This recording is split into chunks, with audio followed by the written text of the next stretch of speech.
They're off and they are racing, and Desert Crown is looking ahead, and also is Shakira.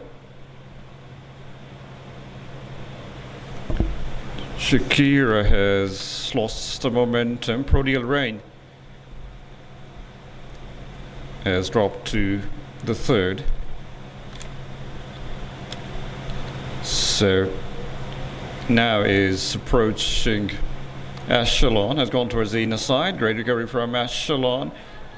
Echelon is looking nice and solid, and Desert Crown now drops to the second, and the Prodigal Rain is also getting into very good stride. One of the railing is Prodigal Rain. This is now exerting some pressure. Also is Shakira, wide of the fence as well. Prodigal Rain is now leading. Prodigal Rain, but very tight finish for the second position. But Prodigal Rain